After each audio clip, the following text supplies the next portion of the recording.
Hello, guys and girls. Welcome to episode 4 of What Aloada Balls. Sure, the only one topic we can really talk about today, which is transfer deadline day, 1st of September, and the time we're recording. I think there's about 2 hours left on the deadline day.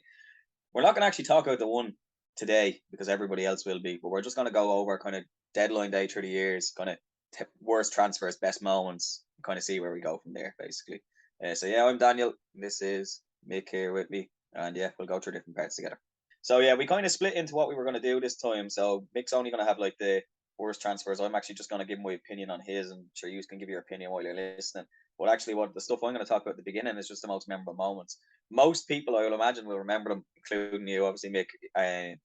They're all worth YouTubing as well. They're all worth looking at. They're so funny. I watched them just before we came on, but I'll go through them all. So the first kind of thing that you always get at deadline day, obviously, is with like the amount of reporters that are at each ground, and then you have there's so much kind of fans they now allow in the background and kind of range as to what they're doing and whatever they're doing. But there's a few specific ones that are very funny. So I'm gonna ask you if you remember them. If not, I'll kind of walk through them. Do you remember the Norwich fans around behind the woman? The Norwich fan behind the woman? Yeah. The painted woman or something? No. Humping a wall or something? No, yeah, exactly. So the Norwich fans were one of the early ones to actually do it in the background. This was about 10 years ago. There was this woman there on deadline day. And what they did is while they were there, is one guy walked up against the wall, turned around, and then the second guy started simulating that he was bumming him. Oh, yeah. About 20 seconds, he's just joyriding this thing in the background. And that was kind of what kind of sprung the ideas for people to start doing stuff in and around that. And then obviously it started going on. So the Villa fans started bringing the blow up dolls along. And then obviously the infamous sex toy in the ear and everything, the dildo. It's an awful pity that they got rid of all that because it was a part of it. Like, I actually, it was funny. But obviously, there's no ever a safety risk. I don't know why they got rid of it. They could have just had a security guard to tell them to go away or something. But I suppose that's the thing with it. It's kind of like how much of a window can you pick up? Like, is your staff member at risk or not? Because I agree with you. 90% of people are there just more so for the crack. Yeah. But you also have to, like, if you're trying to be a serious journalist from their side, do you want a dildo in your ear? You know what I mean? It is funny. Where I stand with it is I still like the fans there. It makes it more entertaining. I mean, absolute sad sacks of fans. Would you go and fucking wait on deadline day outside the stadium? Well, as well, though, isn't all the report inside the training ground normally?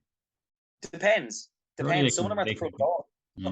Some of them are at the training ground, but some of them are at the front door. Some of the clubs don't fucking let them in the door. Because even today, I was seeing the person at the Emirates, they're actually inside the stadium. Just recording. It does take the excitement out, definitely. But yeah, they were good ones, yeah. I don't think I'll ever see it again. He was very good with the dildo in the ear. That was very funny. Yeah, I like that. Then another obviously infamous thing, which we don't get to see anymore, haven't got to see for the last few years, but Harry Redknapp in the window, out the car. Like, there's nothing better. Wheeling and dealing. I'm not a fucking wheeler dealer. Just him. So, it's a little side note. I actually bumped into a lad years ago who dressed up as Harry Redknapp and transfer deadline day for Christmas. So he just carried around a cardboard cutout of a door and put his arm out the window every time to chat up women in the nightclub. And they wouldn't get it, but whenever he'd go in there, go for it. If some man was signing fucking Defoe and Crouch, you know, nearly every time. Nico Crank, yeah. Was it not him to try to sign Odin Wingy? It was him, wasn't it? When he sat in the car park. The Odin Wingy deal was another thing I was going to say because that's obviously a memorable thing. So the Odin Wingy deal was actually from West Brom to QPR. Yeah. So he drove obviously from Birmingham down to London. Harry Redknapp would have been there at the time. But fucking the funniest thing about it is obviously someone in Sky Sports must have said to Peter Odin Wingy, "Oh, do you know it'd be funny if you gave us the interview like Harry Redknapp does?" Because he pulled up in the car and started talking about his deal being done. Oh, could you imagine scurrying home after doing that? There's a couple of other players who had similar things with deadline days. And one that I didn't know, actually, a bit of research popped it up. But it was called Babbelcopter, is what the newspaper called it. Do you ever remember that? No? Ryan Babel. No. So Ryan Babel was linked with a couple of teams in London from Liverpool. I think Chelsea and Arsenal, or Chelsea or Fulham or whatever. So he rented a helicopter and flew down toward London. But as he was flying, obviously the deal was pulled. So the helicopter never landed in London, but it was never spotted landing in Liverpool. So just this mystery as to where Ryan Babel got off his helicopter. Where did he actually go to? They have no idea. No, like It's when a mystery. he left Liverpool, where did he go? Oh, when he did leave, I think he went to Besiktas in the end. Possibly, yeah. Yeah, and he was at Fulham at one point. But yeah, he definitely didn't fly a helicopter to Turkey. But I think that's very funny that, like, obviously in the air he was told he's not leaving, and he obviously must have turned to his mates or his family or his scout, his agent and been like, "Here, listen, like I can't be landing this like a Peter Odemwingie scenario." You Well, know, it just does get a happen. The players do be told to be on call, and they might drive halfway down to wait for a phone call. Right, we're good to go, go. But well, risky. yeah, absolutely, You can look like a twat. absolutely, and I think like even obviously you watched All or Nothing with Arsenal, haven't you? No, haven't watched it yet. Oh, you haven't. Well, like so the insight for when Aubameyang moves is fascinating because like I ripped in like I have a couple of Arsenal friends over here and I was like, lads, how are you letting a striker go and not replacing it when you're going from top four? That's just killed your chances type of thing. And I was very firmly in the camp that Arteta was wrong. But then when you watch All or Nothing, like you couldn't not get rid of him. He needed to go. But there's one scene in the thing where he gets a flight to Barcelona. And Edu was talking to the other guys who organised the transfers, and they're like, "Do you know where Aubameyang is?" He's like, "He's in Barcelona. He's on the news." Didn't get permission to go. Had no idea he was there. So just went to effectively force the deal through. And it's mad, like that, like players can even have the option to try to do something like that. Like that's bananas. Well, sure, that's what happened today with your man Fontana. Not see what Roger said. He goes, I didn't want to end. Yeah, he said, I didn't want to end on bad. Fontana. Ah, You Fontana. said Fontana. Fontana, no? Fofana. Fofana, whatever. He said, I didn't want to end on bad terms, but so he obviously kicked off. He said, I had to sell him. I didn't want to sell him, but Something weird came out about Fofana and Reece James. You see, Reece James was in his DMs there about 3 or 4 weeks ago, and he's like, "Oh, I can't like look like almost like sucking his dick in a way, kind of like he's like, oh, I can't wait for you to be playing right centre back with me." And if I was playing at Chelsea, I'd be like, "Hey, what the fuck's your problem, bud? Am I not good enough in the right centre back position for you?" But so the deal has obviously been walking through fairly close. money. Yeah. Then before he I mean, I've got a couple other ones for you, short and sweet. I've got two really short ones, and I've got one really funny story for you, which I never heard of before. Go on. So the last one for like reporters, we're talking about whether or not it's difficult or bad for reporters. I'll give you an example for someone who actually did it really well. There's a guy called Peter Stevenson. He actually deserves the shout out. You look him up on YouTube, and it was with Stoke. And so all the Stoke fans are around him. And halfway through his interview, someone lumps a ball that smacks him in the head. And he just carries on reporting. He's like, "Oh, great header for me," and just keeps reporting. I'm like, fair. That's how you do it and keep the fans on board, and keep us entertained and still let us laugh at you getting hit in the head, but take it in good spirits versus the ones who like lose their head. And then your man who did the what are those? Was that deadline day or just different? Remember for the shoes? The which one? Who? Remember the Northern Ireland fella, Keith Lafferty? He did the roll on the floor and was like, "What are those?" to the reporter about his shoes. I don't remember that. Oh, look it up. It's a great video. I don't know if it's deadline day, but it's a great video. Who do you mean? Kyle Lafferty? Kyle Lafferty, yeah, Kyle Lafferty. I think he did it. He got on the floor and he did like a couple of kind of rolls on the floor, stopped your man's shoes, while on my face. What are those? I'll have to look that up. Yeah, that's good. Couple of really quick short ones that were funny. The Macclesfield, they did a birthday cake for Yaya Toure. She was moaning about yes, I remember that. That was good. United and the dodgy fax. I mean, De Gea wouldn't have been at United if we didn't do the dodgy, if we didn't pretend. Oh, the fax machine. Yeah, well, that didn't happen, did it? And this is the best one. This is the best thing. I've never seen this before. So a certain Zimbabwean known as Benjani, it comes from Zimbabwe. He scores in Derby Day, Benjani. So Benjani is flying to sign for City on deadline day, and the agents and everyone else is waiting at the airport for Benjani to arrive. So he's supposed to arrive, let's say 12 o'clock, and the deadline day is 6. I can't remember the exact hours.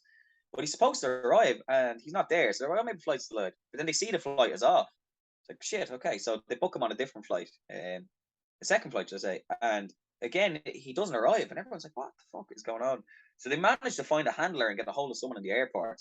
And they go and find him, and he's absolutely passed out on the seats. He just slept through the 2 flights that they bought in the middle of France, and ended up only landing and signing with like 6 minutes left on the deadline day. But it's just because Benjani went for a nap in the airport and there's 2 flights. Is this Benjani going from Man City to somebody else?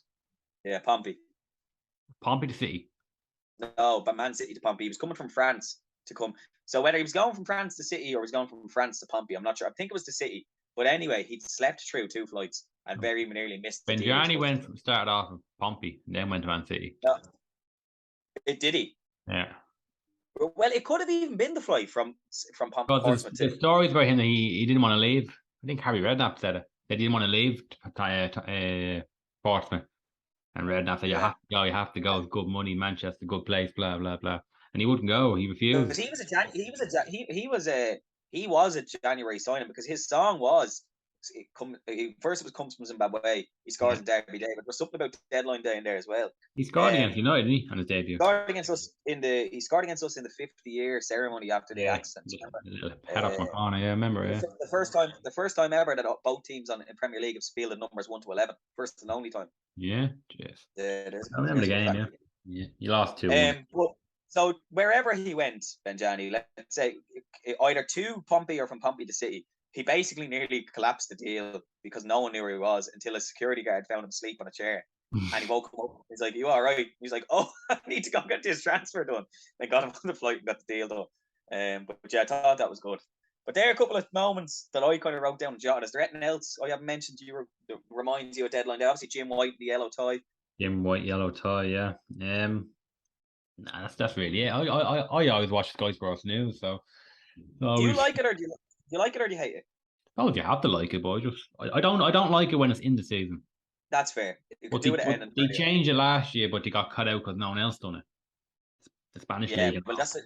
If Spain is still open, they just come in and buy players. You can't replace them. Yeah, that's the problem. But the Dutch league ended last night. That's why Chelsea won't get your man off Ajax. It's a bit surprising though that let's say you decide to end yours because Scotland always ends a day later as well. Let's say you decide to end yours on the 1st of September.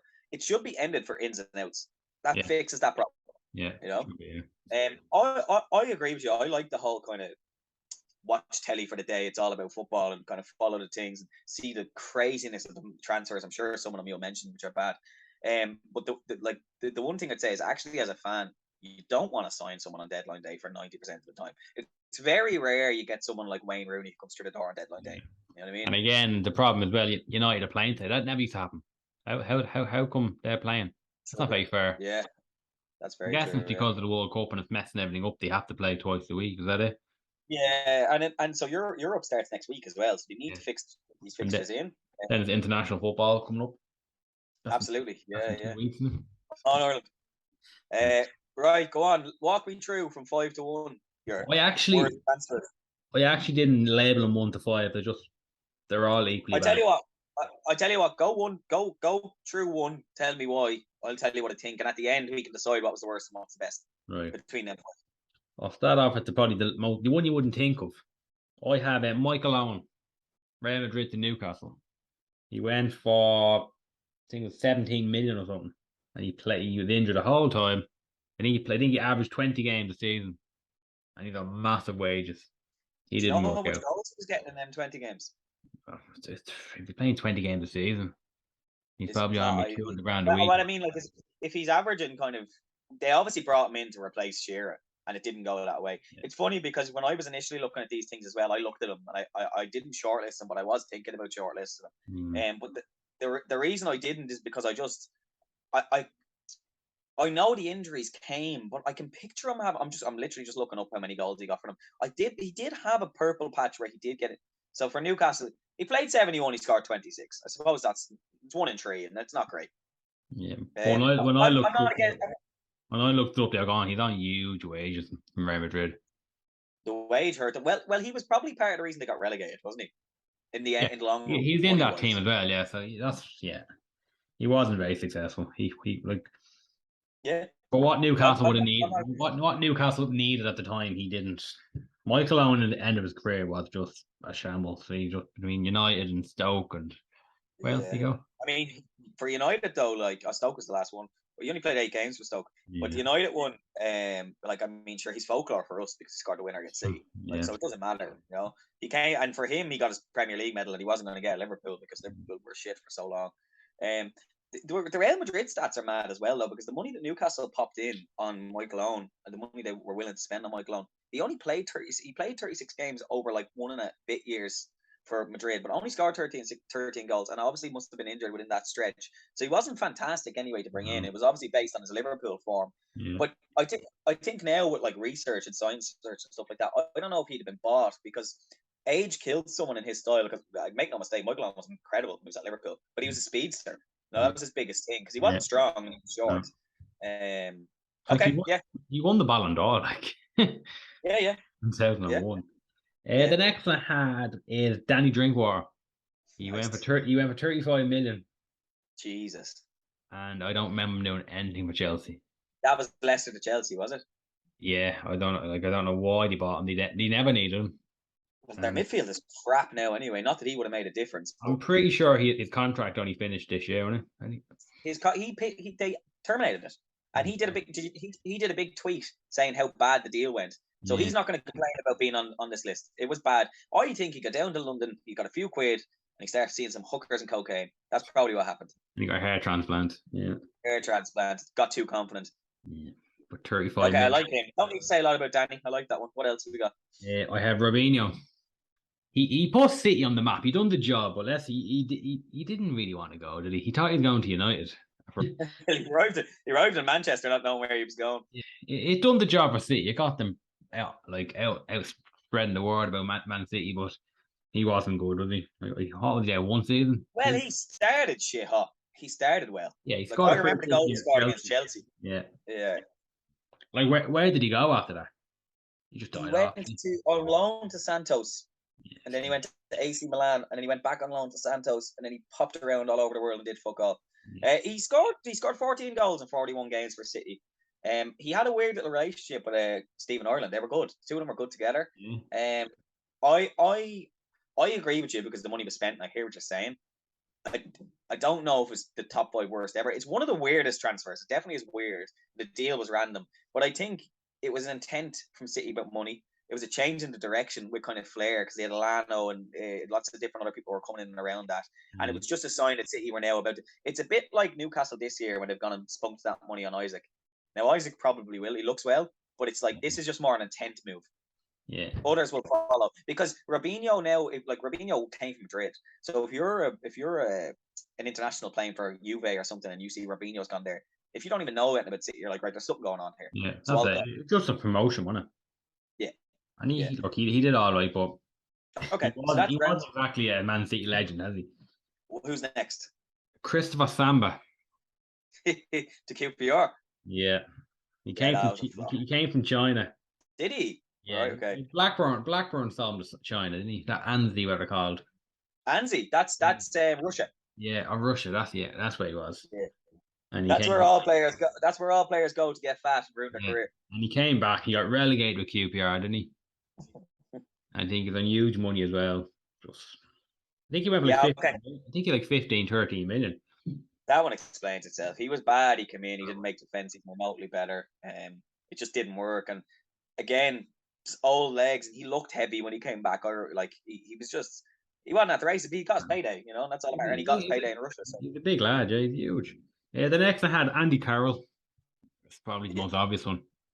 He probably started the whole transfer market going a bit mad.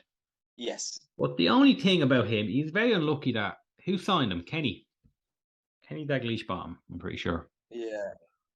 And then Liverpool obviously got Brendan Rodgers in. He changed the style of play. Like Carroll could have been good. Well, the one thing I'll say about Carroll, because I actually, when I was going to do this worst and best transfers yourself as well, I also had him on my list. So I wrote a couple of things down about him. They signed him for 35 million. He scored 9 goals, and then they sold him for a 20 million loss to West Ham. It's a bad deal. It's just bad.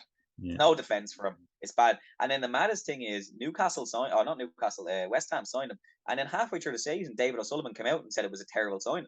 He was like, we don't have the luxury to spend money on a player who's going to miss half the season. It's like, well, why did you spend the money then? You know what I mean? You can kind of tie up Carroll with Torres though, because Torres to Chelsea was a really bad deal. The only reason they wouldn't put him on the list is because he scored the Champions League semi-final goal, and that gives you the credit, That's what I have. I have Torres on my list, but I have that as well. He scored the Champions League semi-final. So you let him off. I think for that. And nearly every team in the world will say, look, you're going to buy a flop, but you're going to score the get you in the Champions League final. You take it. You took it, yeah. Absolutely took it, yeah. I don't know how many goals Torres scored for Chelsea. Not many. Not many at all. But he was 50 million, obviously, and that was a big signing tempting thing. But he, again, same principle to be honest, as most of the players on this list, he was injury prone. Yeah. And if you go and spend that much money on someone who's injury prone, like that's a risk. He had moments for Chelsea, and he won't go down as in that short period of all the strikers they brought in, he'll middle because he wasn't worse than Shevchenko. He wasn't worse than who was the cokehead from Romania? What was his name? He was Mewtwo. terrible. Mewtwo, yeah, he didn't work out. Klizman, do you remember him? Matthias Klizman. He came in, he was fucking. Klizman, he was awful too. Crespo was in there. There were so many in there. I was looking this up. They bought Morata for 60 million. Yeah, that's worse. That's terrible. And obviously, Lukaku is obviously still ongoing. That was 97 million. And gee, and some money Chelsea spent strikers. Yeah, but the Lukaku is one different. I don't think they've done a bad deal there. They're probably right to send him alone. Because if they sold him this summer, what would you get from him? 30 million max. I know what you mean, but do you not think and he obviously doesn't suit his play, but they have no striker now. No, surely you'd want. I'd personally keep him. I'd have kept not now, but if you had the choice now, I'd keep him. Even if he didn't want to be there, why? There is a way you can get something out of him. Lukaku is not a bad player. He's not. He's just not a 90 million player. That's fine. But he's better than what they have up front. There's goals in him. And look, this is something that could get screen grabbed and people could slag me up and say I'm wrong. I don't give him bollocks. Even for the 2 years he was at United, his first year he scored 27 goals for us. Yeah. He's a good player. He could get Golden Boot now in the World Cup this year. Absolutely. He could win Inter Milan the league. And then Inter Milan will want to buy him back, and you're going to get 50 million plus from them. So Chelsea probably did the right thing. He's in contract. You've got to pay. Yeah, let's see. A year, and if they take him back, maybe it's not the end of the world. Again, so much stuff we don't know about footballers. Maybe he's off-field issues and stuff as well. You wouldn't know. I think he just likes the English food, does he? Potentially, yeah. His style of play isn't great, and that's fine. But I don't know. Is someone like Haaland not giving you an example of so Haaland and the other person name is escaping me, but Isaac had 4 touches. He 4 touches against Liverpool and scored. Haaland has had less than 100 touches and has scored 9 goals. And it kind of that bring back the old centre forward, the number 9, that, because that for me would then say now there's a position Ronaldo can play. If you just leave him up there, he doesn't need to touch the ball in the middle of the park. That's what kills him. We don't need him there. He can't do both. Haaland is just using his pure strength and brain to get goals. He's not involved in the play. No. And so could Lukaku work like that? Could other players? I don't know. But grand. Is that your list? Is there anyone else? That's it, yeah. Samba, Fabinho, Carroll, Torres, Owen, Drinkwater, yeah. All injury prone, yeah. Seems to be. I would say of all that list, I think the harshest one on is Robinho, to be honest. I don't think he's as bad as the others. I think he did okay. Tied first for the worst has got to be Danny Drinkwater and Andy Carroll. They were both so bad. Yeah. Drinkwater just made no sense. I don't know why they bought him. They didn't need him. Yeah, well, did Kante come before him or after? Kante was there. Yeah. So they were obviously just trying to do something that worked that won a league. But it won a league in a poor year for the league. Yeah, it doesn't work like that, does it? You can't just buy 2 villas and expect them to come. Of course it doesn't. Yeah, I agree. Yeah, Drinkwater, Carroll, the rest are kind of in the middle. Samba got relegated. Michael Owen got relegated. Yeah, they're all bad. Deadline day is definitely easier to pull out your worst transfers versus the best because it's very rarely right. They're usually panic buys. There are occasions where you can get a deal that's right. So, for example, Rooney is technically a deadline day signing, but that was built up for days. So, should you count it as a deadline day signing? It wasn't a panic buy, if you know what I mean. The Rooney one was ongoing. West Ham are a great example of the Mascherano and Tevez. I mean, Tevez kept them up, so it was a great signing. But Mascherano was the bad part of that deal. It didn't work for them at all. Didn't play. Now, obviously, West Ham had to pay 10 million to Sheffield over that, but in the end, it was fine. That's us on deadline day. It's we just wanted to do a short piece, a little recap. It's a good day. All football fans enjoy it. Hope you enjoy listening to it. Yeah, our following's going decent, guys. Appreciate it. Obviously, who's ever listening, keep sharing it on stuff. Keep giving it likes on whatever platform you listen to it. We're gonna try get a bit better at certain things. We're gonna start putting up YouTube videos. The reels have been quite successful. We'll try put up some more. Just keep helping it out. We appreciate it. And give us feedback if there's stuff that we should change. Just things you think could improve or whatever, or suggestions. Feel free.